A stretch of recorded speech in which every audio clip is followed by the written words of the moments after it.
YouTube पर तुमने एक टर्म ज़रूर सुना होगा जिसका नाम है पॉडकास्ट। पॉडकास्ट आज के टाइम पे बहुत ट्रेंडिंग है। हर सेलिब्रिटी, पॉलिटिशियन, हर एक बंदा जो है वो पॉडकास्ट करता है, यानी कि तरीके की पार्टनरशिप करता है यूट्यूब क्रिएटर्स के साथ, जिससे पैसा जनरेट बहुत अच्छा होता है, साथ ही साथ फेम भी बहुत ज़्यादा मिलता है और ब्रांड इमेज भी बनती है। इसलिए कोई भी मूवी प्रमोशन होता है ना, तो सबसे पहले सेलिब्रिटीज़ पॉडकास्ट करने के लिए जाते हैं।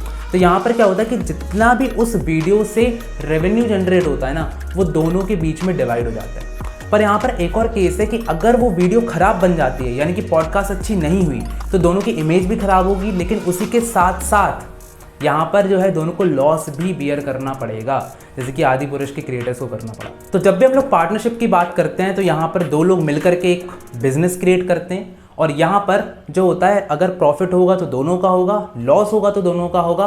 और यहाँ पर डेफिनेशन में एक और चीज़ मुझे बोली जाती है, that is one of them acting for all. यानी कि अगर मैं तुमको यहाँ पे डेफिनेशन पढ़ के बताता हूँ तो यहाँ पर सेक्शन 4 इंडियन पार्टनरशिप एक्ट 1932 का क्या बोलता है कि partnership as a relationship between person, यानी कि पार्टनरशिप का एक रिलेशन है between persons who have agreed to share the profits and losses, यानी कि वो प्रॉफिट्स और लॉसेस जो हैं वो शेयर कर रहे हैं। और यहाँ पर जो बिजनेस है कैरिड ऑन बाय ऑल और any one of them acting for all, यानी कि यहाँ पर एक बंदा जो है वो दूसरों के लिए भी एक्ट करता है। इसका एग्जाम्पल कैसे है कि अगर महेंद्र सिंह धोनी है, वो आकर के रन बना रहे हैं तो पूरी टीम के लिए बना रहे हैं, और अगर पूरी टीम जीत रही है तो उससे MS धोनी भी जीत रहे हैं। यानी कि अगर एक बंदे का प्रॉफिट हो रहा है तो वो सबका प्रॉफिट है, और अगर सब लोग लॉस कर रहे हैं तो उस एक बंदे का भी लॉस होगा, क्योंकि सब लोग शेयर करेंगे उस चीज़ को। तो यहाँ पर सबको एक म्यूचुअल अंडरस्टैंडिंग रखना पड़ता है, डिसीजन मिलकर के लेना पड़ता है, ताकि हमेशा प्रॉफिट होता रहे। नेक्स्ट हमको बोला जाता है कि persons who have entered into a partnership, यानी कि पार्टनरशिप में जो लोग एंटर हुए हैं उनको हम इंडिविजुअली पार्टनर्स कहते हैं, जो कि हम सब लोग जानते हैं, और कलेक्टिवली फर्म बोलते हैं। यानी कि पार्टनरशिप में हमेशा फर्म बोला जाता है, और कंपनी जो होती है वो अलग होती है, वहाँ पर भैया कंपनी बोला जाता है। तो एक कंपनी होती है, और जब भी मैं फर्म बोलूँगा तो आप समझ जाओगे यहाँ पर पार्टनरशिप हुई है। तो चलिए पार्टनरशिप की फीचर्स की बात कर लेते हैं, जो कि बहुत सारे लोग को नहीं पता होते। तो सबसे पहली बात आ जाता है 2 और मोर पर्सन्स, यानी कि 2 या 2 से ज़्यादा लोग जो है पार्टनरशिप में यहाँ पर आ सकते हैं। और ये कौन बोलता है? Companies act 2013। तो कंपनीज एक्ट 2013 है ना, ये बहुत इंपॉर्टेंट एक्ट है। इसी के अंडर आपका इंडियन पार्टनरशिप एक्ट आता है, यानी कि कंपनीज एक्ट सबसे मेन एक्ट है जो कि यूज़ होता है, और इसने ही पूरे रूल्स एंड रेगुलेशन बनाए हैं पार्टनरशिप के। और यहाँ पर जो सेंट्रल गवर्नमेंट है उसके पास ये अथॉरिटी होती है कि वो मैक्सिमम नंबर ऑफ पार्टनर्स बना सकती है, लेकिन 100 से ज़्यादा नहीं होना चाहिए। तो सेंट्रल गवर्नमेंट ने बोला कि चलो अच्छा 50 बना देते हैं, तो 50 यहाँ पर मैक्सिमम पार्टनर्स हो सकते हैं। सेकंड आता है एग्रीमेंट।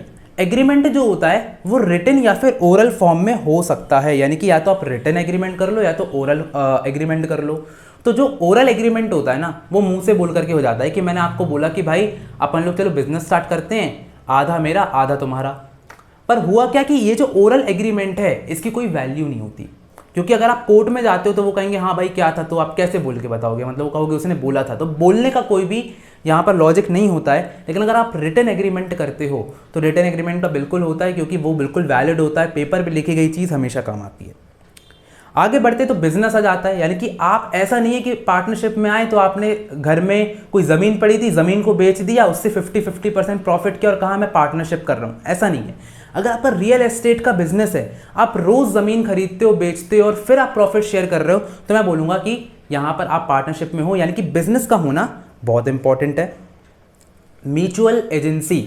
म्यूचुअल एजेंसी का मतलब क्या होता है कि एक बंदे से सारे लोग बंधे हुए हैं और सारे बंदों का इफेक्ट एक बंदे पे आएगा, यानी कि सब लोग इंटरडिपेंडेंट है एक दूसरे पर। अगर एक पार्टनर ने लॉस इनकर किया तो वो दूसरे पार्टनर के पास भी जाएगा, अगर दूसरे पार्टनर ने प्रॉफिट किया तो वो पहले पार्टनर के पास भी आएगा। तो यहाँ पर सबको मिलकर के काम करना चाहिए, डिस्प्यूट्स नहीं करना चाहिए, इसलिए एग्रीमेंट अच्छे से बनवा लेना चाहिए। नो सेपरेट लीगल एंटिटी, ये कॉन्सेप्ट बहुत ज़्यादा इंपॉर्टेंट है, क्योंकि हमेशा आपको पूछा जाता है। सेपरेट लीगल एंटिटी का मतलब क्या है कि जो बिजनेस है वो अपने नाम पर प्रॉपर्टी या फिर कोई भी डेट इनकर कर सकता है या नहीं कर सकता। तो यहाँ पर है कि नहीं कर सकता, यानी कि बिजनेस अपने नाम से ऐसा नहीं है कि बिजनेस के नाम पर आप जो है प्रॉपर्टी खरीद लो, आप लोन ले लो या ये कर लो। ये कंपनी में लेकिन होता है, कंपनी में सेपरेट लीगल एंटिटी होती है। तो कंपनी जिसकी जियो है, तो जियो अपने नाम पे एसेट भी खरीद सकती है, जियो अपने नाम पे लोन भी ले सकती है। वो एक तरीके की आर्टिफिशियल पर्सन है, मतलब जिंदा तो नहीं है पर पर्सन की तरह हम उसको ट्रीट करते हैं कि इसने लोन लिया हुआ है। और मुकेश अंबानी उससे बिल्कुल अलग होते हैं, ठीक है। लेकिन यहाँ पर कोई लीगल एंटिटी सेपरेट नहीं होती है। अगर बिजनेस लोन ले रहा है तो मैं मानूंगा कि उसके ओनर ने ही लोन लिया है। अच्छा, इसके अलावा एक और कॉन्सेप्ट होता है जिसको हम बोलते हैं बिजनेस एंटिटी कॉन्सेप्ट। इन दोनों में बहुत बच्चे कंफ्यूज हो जाते हैं। बिजनेस एंटिटी कॉन्सेप्ट का यहाँ पर क्या मतलब हो जाता है कि यहाँ पर जो बिजनेस है उसके लिए हम अलग अकाउंटिंग करेंगे और जो पर्सनल बंदा है उसके लिए अलग अकाउंटिंग करेंगे। तो यहाँ पर वो कॉन्सेप्ट, चाहे कंपनी हो, चाहे पार्टनरशिप हो, चाहे कोई भी फॉर्म हो, हमेशा यही कॉन्सेप्ट यूज होता है। हम कभी भी ओनर के लिए नहीं करते, उसके प्राइवेट खर्चों से हमें कोई मतलब नहीं, हमें बिजनेस के खर्चे और उसकी इनकम से मतलब होता है। तो बिजनेस एंटिटी कॉन्सेप्ट हमें यही बताता है। अब नेक्स्ट हमारा फीचर हो जाता है that is sharing of profit. Sharing of profit बहुत ज़्यादा इंपॉर्टेंट है, क्योंकि यहाँ पर प्रॉफिट नहीं शेयर करेंगे तो मज़ा नहीं आएगा, लेकिन उसके साथ लॉस भी शेयर करना पड़ता है, तो इसका भी हमको ध्यान रखना पड़ता है। लाइबिलिटी ऑफ पार्टनर्स, तो यहाँ पर लाइबिलिटी हमेशा अनलिमिटेड होने वाली है। अनलिमिटेड लाइबिलिटी का मतलब क्या होता है कि अगर फॉर एग्जाम्पल इन लोग ने लोन लिया, ठीक है, तो अगर लोन लेते हैं तो यहाँ पर अगर फर्म उसको नहीं चुका पाती है तो पार्टनर्स को अपने प्राइवेट एसेट बेच करके यहाँ पर जो है पेमेंट करना पड़ेगा। अब नेक्स्ट हम लोग आ जाते हैं पार्टनरशिप डीड की तरफ। अब पार्टनरशिप डीड एक बहुत इंपॉर्टेंट टॉपिक है। पार्टनरशिप डीड क्या कहता है और इस पे कुछ क्वेश्चंस भी आपको पूछे जा सकते हैं एग्जाम में, तो ध्यान से देखना। पार्टनरशिप डीड में जो एग्रीमेंट होता है वो ओरल भी हो सकता है, रिटन भी हो सकता है, यानी कि आप ओरल डीड भी बना सकते हो, रिटन डीड भी बना सकते हो। तो यहाँ पर बेसिकली पार्टनरशिप डीड में मैं क्या करता हूँ, सारी चीज़ें मेंशन करता हूँ, क्योंकि एक एग्रीमेंट है। तो आपने बहुत सारे एग्रीमेंट देखोगे। एग्रीमेंट मतलब क्या है कि दोनों पार्टी एग्री करती है इन टर्म्स एंड कंडीशन पे। तो टर्म्स एंड कंडीशंस मैं यहाँ पर लिख देता हूँ। इसकी जब आप लोग फेसबुक पर अकाउंट बनाते हो तो एक टर्म्स एंड कंडीशन वाला आता है जिसको आप पढ़े बिना ही टिक मार देते हो, तो ये पूरे रूल्स एंड रेगुलेशंस होते हैं। तो यहाँ पर जो डीड होता है उसको कैसे प्रिपेयर किया जाता है, ये प्रिपेयर किया जाता है स्टैम्प एक्ट के थ्रू, यानी कि स्टैम्प एक्ट यहाँ पे बहुत ज़्यादा इंपॉर्टेंट होता है। स्टैम्प एक्ट और यहाँ पर रजिस्ट्रार ऑफ फर्म्स के अंडर में ये होता है, तो ये आपको सीयूटी में पूछा जा सकता है, इसलिए मैंने यहाँ पे बता दिया। प्रोविजंस क्या होते हैं, अब देखो पार्टनरशिप डीड जो होती है उसमें दो चीज़ें होती है। अगर आपने पार्टनरशिप डीड बनवाई है तो क्या होगा, नहीं बनवाई है तो क्या होगा। अब देखो आपका जो प्रॉफिट शेयरिंग रेशियो है, प्रॉफिट शेयरिंग रेशियो मतलब क्या कि प्रॉफिट शेयरिंग कैसे शेयर होगा। तो इसके लिए मैं एक एग्जांपल यहाँ पर देना चाहता हूँ कि आपका प्रॉफिट शेयरिंग रेशियो है 3:2। 3:2 आपका है, यानी कि 3+2 अगर मैं बोलूँ तो 5 हो जाता है, इतना तो अपन सबको पता है। यानी कि अगर फॉर एग्जाम्पल मेरा कोई भी हिस्सा है, तो for example this is my हिस्सा, दिस इज माई प्रॉफिट, तो इसके मैं क्या करूँगा, 5 हिस्से करूँगा। 1 2 3 4 5 हिस्से हो गए। अब यहाँ पर 3:2 का मतलब क्या है कि अगर दो पार्टनर्स हैं ए और बी, यानी कि यहाँ पर ए को मिलेंगे 3 हिस्से और बी को मिलेंगे 2 हिस्से, यानी कि इसमें से 3 हिस्से किसके हो जाते हैं, ए के हो जाते हैं, और 2 हिस्से जो हैं वो किसके हो जाएंगे, बी के हो जाएंगे। तो ऐसे करके हम यहाँ पर समझते हैं 3:2 को। ठीक है, तो प्रॉफिट शेयरिंग रेशियो 3:2 हो सकता है। अगर यही चीज़ होती फॉर एग्जाम्पल 5:2, तो मैं क्या करता, 5+2 कितना हो जाता है, 7 हो जाता है, तो 7 हिस्से करता, और यहाँ पर जो है 5 हिस्से हमारे किसके हो जाते हैं, ए के हो जाते हैं, और बी के कितने हो जाते हैं, 2 हिस्से 7 में से। इसलिए हम 3:2 को कैसे लिख सकते हैं, 3/5 भी लिख सकते हैं, 2/5 भी लिख सकते हैं। इसको हम 5/7 लिख सकते हैं और 2/7 लिख सकते हैं। तो ये हो जाएगा ए का और ये हो जाएगा बी का। तो ऐसे करके हम यहाँ पर प्रॉफिट शेयरिंग रेशियो को लिखते हैं। अब अगर हमने डीड बना के रखी है, हमने एग्रीमेंट किया था और एग्रीमेंट में पहले से लिखा हुआ था कि भैया हम 3:2 में करेंगे, 5:2 में करेंगे, 4:5 में करेंगे, वो हमारी मर्जी है, हम कितना भी लिख सकते हैं, तो कोई दिक्कत नहीं है। पर अगर डीड बनवाई ही नहीं है तो यहाँ पर क्या होगा, यहाँ पर 1:1 यानी कि इक्वली यहाँ पर जो है हम प्रॉफिट को शेयर कर देंगे। क्लियर है बात, बहुत ही ईजी चीज़ है, आपको ये चीज़ समझ में आ गई होगी। अब तो सेकंड चीज हमारे सामने आती है that is interest on capital. Interest on capital यहाँ पे क्या होगा, अगर डीड होगी तो मैं इंटरेस्ट ऑन कैपिटल दे दूंगा जितना मैंने डिसाइड किया है, अगर नहीं होगी तो नहीं दूंगा। पर इंटरेस्ट ऑन कैपिटल होता क्या है, तो देखो कैपिटल का मतलब क्या होता है कि बिजनेस में मैं जितना पैसा लगाता हूँ, तो दोनों पार्टनर्स मिलकर के बिजनेस में कुछ पैसा लगाएंगे। ठीक है, तो फॉर एग्जांपल आप मेरे बिजनेस में पैसा लगाने के लिए आए, तो आप बोलोगे सर मेरा पैसा तो कितने साल तक रखा रहेगा बिजनेस में, बिजनेस को यूज भी करेगा, उससे बिजनेस ग्रो भी करेगा, तो मुझे उसके लिए कुछ ना कुछ तो हिस्सा मिलना चाहिए, उसका कुछ ना कुछ इंटरेस्ट मिलना चाहिए। तो उसी को मैं क्या कहता हूँ, इंटरेस्ट ऑन कैपिटल बोलता हूँ। तो इंटरेस्ट ऑन कैपिटल आपको बिल्कुल भी नहीं मिलेगा अगर आपने डीड नहीं बनाई, लेकिन अगर आपने डिसाइड किया कि नहीं यार मिलना चाहिए तो फिर मिल सकता है, कि सोली पार्टनर्स पे डिपेंड करता है। Interest on drawings, interest on drawings यानी कि ड्रॉइंग्स का मतलब क्या होता है कि जब आप बिजनेस से कुछ पैसा निकाल लेते हो अपने पर्सनल खर्चों के लिए, तो बिजनेस बोलेगा कि भाई जब तूने पैसा लगाया था तो मैंने तुमको इंटरेस्ट दिया था, तो अब अगर तुम पैसा निकाल रहे हो उस बिजनेस में से तो तुमको मुझे इंटरेस्ट देना पड़ेगा। यानी कि अगर पार्टनर्स बिजनेस से पैसा निकालते हैं तो उनको इंटरेस्ट ऑन ड्राइंग्स देना पड़ता है बिजनेस को। तो यहाँ पर अगर आपने पार्टनरशिप डीड नहीं बनवाई है तो इंटरेस्ट ऑन ड्राइंग्स भी चार्ज नहीं होगा। थर्ड आता है इंटरेस्ट ऑन लोन। ये सबसे ज़्यादा इंपॉर्टेंट रहता है। तो इंटरेस्ट ऑन लोन क्या हो जाता है? इंटरेस्ट ऑन लोन का मतलब है कि आप बिजनेस को लोन भी दे सकते हो। अब भैया बिजनेस को लोन कैसे दे सकते हैं, हमारा ही बिजनेस है। तो मैंने यहाँ पर बिजनेस एंटिटी कॉन्सेप्ट तुमको पढ़ाया था कि दोनों अलग अलग तरीके से ट्रीट होते हैं। तो यहाँ पर तुम बिजनेस को लोन दे सकते हो एज अ पार्टनर। तो है तुम्हारे बिजनेस पर, तब भी हम उसको एक आर्टिफिशियल पर्सन टाइप का मानेंगे। हम कहेंगे नहीं भैया अलग बंदा है, हम इसको लोन देंगे। तो ये बिजनेस एंटिटी कॉन्सेप्ट के थ्रू हो जाता है। तो यहाँ पर इंटरेस्ट ऑन लोन कितना मिलेगा आपको? 6% मिलेगा। अगर आप बिजनेस को लोन देते हो तो आपको 6% रिटर्न में देगा सबसे पहले, उसके बाद फिर प्रॉफिट डिस्ट्रीब्यूट होगा।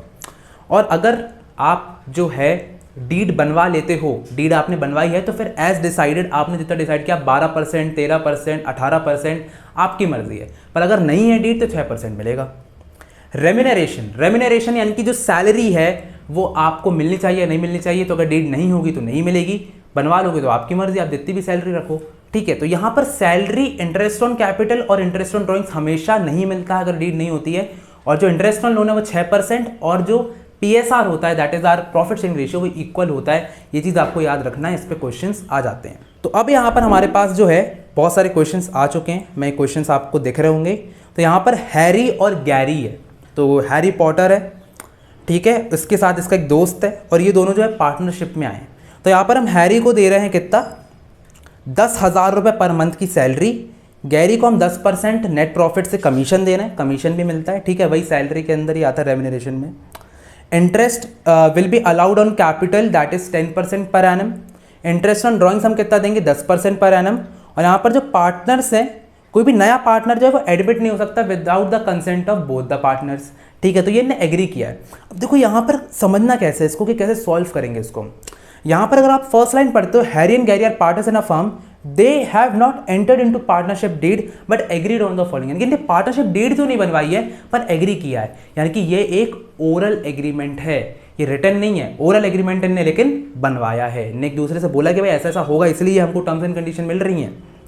तो अब यहाँ पर आ जाता है, यहाँ पर डिस्प्यूट सॉल्व कैसे होंगे। तो यहाँ पर डिस्प्यूट जो है वो क्या है कि गैरी जो है वो कह रहा है कि भाई मेरे को सैलरी मिलना चाहिए, क्योंकि सैलरी गैरी को नहीं मिल रही थी, वो सिर्फ हैरी को मिल रही थी। और इसने रीज़न क्या दिया है कि हैरी जो है उसको ज़्यादा कमीशन मिल रहा है, सॉरी हैरी को ज़्यादा सैलरी मिल रही है और मेरा कमीशन कम है, तो मेरे को सैलरी मिलना चाहिए। तो यहाँ पर एक कंपैरिजन कर रहा है, पर क्या इसको सैलरी मिलेगी? तो आप इसके आंसर में लिखोगे कि इसको सैलरी नहीं मिलेगी क्योंकि यहाँ पर पार्टनरशिप डीड प्रेजेंट नहीं है। तो पार्टनरशिप डीड प्रेजेंट नहीं है, सिर्फ ओरल एग्रीमेंट है, तो यहाँ पर चेंजेस नहीं हो सकते। Harry demands that his son Sherry will be admitted for 25% of share to be given out of the profit which Gary disagree. तो यहाँ पर क्या बोला गया था? लास्ट पॉइंट अगर हम ध्यान से देखते हैं तो उन्होंने क्या एग्री किया था कि यहाँ पर पार्टनर जो है एडमिट नहीं हो सकता without the consent of both the partners. तो इसका जो बेटा है शेरी, ये नहीं हो सकता एडमिट क्योंकि दोनों का एग्रीमेंट नहीं है। तो ओरल एग्रीमेंट में क्या होता है, जैसा लिखा है वैसा ही कर सकते हो, उसके अलावा आप नया कुछ भी नहीं लेके आ सकते, ये चीज़ याद रखना। आगे बढ़ते हैं तो आ जाता है हमारा next question, that is next question पे चलते हैं कि अटल और लाल जो हैं वो दो लोग हैं फर्म में, मतलब पता नहीं कैसे कैसे नाम रख देते हैं। इनके पास पार्टनरशिप डीड है ही नहीं, ठीक है, इनके पास कोई भी पार्टनरशिप डीड नहीं है। तो अब यहाँ पर क्या होगा, यहाँ पर डिस्प्यूट्स हमको फिर से सॉल्व करना पड़ेगा। तो अब यहाँ पर जो अटल है वो बहुत ज़्यादा टाइम डिवोट करता है, लाल से ज़्यादा टाइम डिवोट करता है बिजनेस में। तो अटल ने बोला कि भैया मेरे को 6,000 रुपये की मंथली सैलरी चाहिए, ठीक है। तो यहाँ पर ये चीज़ होगी कि नहीं? तो मैंने तुमको अभी पढ़ाया था कि अगर पार्टनरशिप डीड प्रेजेंट नहीं हो तो यहाँ पर सैलरी नहीं दी जाएगी। लाल है, उसने इन्वेस्ट किया है 50,000 रुपये और इन्वेस्ट किए हैं, और अटल ने कितना कैपिटल इन्वेस्ट किया? 5,000 रुपये। उसने 50,000 किया, इसने 5,000 रुपये किया। अटल ने यहाँ पर 10,000 का लोन भी दिया है, किसको? बिजनेस को। तो यहाँ पर कौन सा इंटरेस्ट है वो अलाउड होगा अटल और लाल को? तो देखो जो इंटरेस्ट है वो 3 प्रकार के होते हैं, एक होता है इंटरेस्ट ऑन कैपिटल, एक इंटरेस्ट ऑन ड्राइंग्स और एक होता है इंटरेस्ट ऑन लोन। अब यहाँ पर ड्राइंग्स तो की नहीं है तो वो तो हट जाता है, इनने कैपिटल लगाया है, तो कैपिटल पे क्या इनको इंटरेस्ट ऑन लोन मिलना चाहिए? सॉरी, क्या इनको इंटरेस्ट ऑन कैपिटल मिलना चाहिए कैपिटल पर? तो देखो इंटरेस्ट ऑन कैपिटल तो मिल ही नहीं सकता क्योंकि पार्टनरशिप डीड प्रेजेंट नहीं है।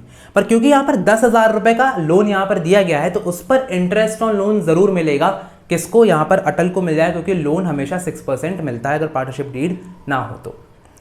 आगे बढ़ते हैं तो आ जाता है Atal wants to introduce his son Inder as a partner, Lal objects his proposal. तो क्या यहाँ पर उसके सन को एडमिट किया जा सकता है? तो यहाँ पर बिल्कुल नहीं किया जा सकता, क्योंकि पार्टनरशिप डीड नहीं है, तो दोनों के कंसेंट से ही यहाँ पर जो है एडमिशन हो सकता है। और Lal wants that profit should be distributed in the ratio of the capital, but Atal wants it to be distributed equally. तो यहाँ पर दोनों के अलग अलग राय है। वो कह रहा है कि कैपिटल के हिसाब से होना चाहिए, कि उसने 50,000 किया, उसने 5,000 किया, तो उसके हिसाब से प्रॉफिट शेयरिंग रेशियो होना चाहिए। पर यहाँ पर अटल कह रहा है कि इक्वली होना चाहिए। तो यहाँ पर अटल की बात मानी जाएगी, क्योंकि यहाँ पर पार्टनरशिप डीड प्रेजेंट नहीं है, तो यहाँ पर इक्वली होगा। तो अगर आपको सबके आंसर्स पहले से ही पता थे मेरे बोलने से पहले, तो आपको ये वाला कॉन्सेप्ट जो है बहुत अच्छे समझ में आ चुका है। तो चलो यार आगे बढ़ते हैं। अब यहाँ पर आपको दो वर्ड्स जो हैं वो बहुत अच्छे से समझना है। दो वर्ड्स यहाँ पर क्या आ जाते हैं, चार्ज एंड एप्रोप्रिएशन। चार्ज मतलब क्या हो जाता है, जैसे कि आप अपने फ़ोन को चार्ज करते हो ना, तो चार्ज करना बहुत ज़्यादा इंपॉर्टेंट हो जाता है, क्योंकि फ़ोन चार्ज नहीं करोगे तो डेड हो जाएगा। सिमिलरली जो चार्ज वर्ड होता है ना, बिजनेस में भी उसका मतलब होता है कंपलसरी, यानी आपको कंपलसरी कुछ चीज़ करना ही करना पड़ेगा, वरना दिक्कत हो जानी है। एप्रोप्रिएशन का मतलब क्या हो जाता है कि आपके लिए वो कंपलसरी नहीं होता है, वो आप सिर्फ कुछ कंडीशंस में करते हो। तो चार्ज का मतलब अगर मैं आपको सिंपली बताऊं तो charge means compulsory expenses that firms need to pay irrespective of profit earned by it. यानी कि ऐसे कंपलसरी एक्सपेंसेस जो कि आपको पे करने पड़ेंगे, चाहे आपको प्रॉफिट हो चाहे ना हो। जैसे कि आपके घर में कभी किसी ने लोन लिया हो, तो लोन पर जो इंटरेस्ट रेट लगता है वो आपको पे करना ही करना पड़ेगा, चाहे आपको प्रॉफिट हो चाहे ना हो, चाहे आपको सैलरी मिले चाहे ना मिले। सिमिलरली बिजनेस में भी सेम चीज़ होती है। तो बिजनेस में अगर आपको यहाँ पर प्रॉफिट नहीं हो रहा है, तब भी आपको इंटरेस्ट फिक्स्ड वहाँ पर देना ही देना पड़ता है। तो ये हो जाता है कंपलसरी एक्सपेंसेस। तो यहाँ पर अगर लॉस भी हो रहा है तब भी आपको वो देना ही देना पड़ेगा। तो चार्ज्ड वर्ड का मतलब ये होता है, ये बहुत इंपॉर्टेंट होता है, आगे जाके बहुत ज़्यादा यूज़ होगा। तो यहाँ पर हम लोग कंपलसरी एक्सपेंसेस को देने के लिए यहाँ पर क्या यूज़ करते हैं, P&L अकाउंट यूज़ करते हैं, जो कि आपने क्लास 11th में बनाया था। उसके बाद फिर एप्रोप्रिएशन का क्या मतलब हो जाता है, एप्रोप्रिएशन का सिंपल मतलब हो जाता है कि यहाँ पर हम लोग P&L एप्रोप्रिएशन अकाउंट बनाते हैं। पर एप्रोप्रिएशन का मतलब क्या है कि ऐसी कुछ चीज़ें जो कि आपको सिर्फ प्रॉफिट होने पर आप देते हो, तो ये किसको मिलती है, पार्टनर्स को मिलती है। तो जो पार्टनर्स हो जाते हैं उनके यहाँ पर इंटरेस्ट ऑन कैपिटल हो गया, ड्राइंग्स हो गया, सैलरी हो गई, कमीशन हो गई, ये सब चीज़ें मिलती हैं। और इन सब के बेसिस पर कब मिलेंगी, जब प्रॉफिट होगा। तो प्रॉफिट होगा तभी इनको ये सब चीज़ें मिल जाएंगी। अब जो लास्ट बेसिक चीज़ है जिसके बारे में हमको पढ़ना है, that is P&L appropriation account. अब देखो P&L एप्रोप्रिएशन अकाउंट क्या हो जाता है, उसके बारे में ध्यान से समझ लेते हैं।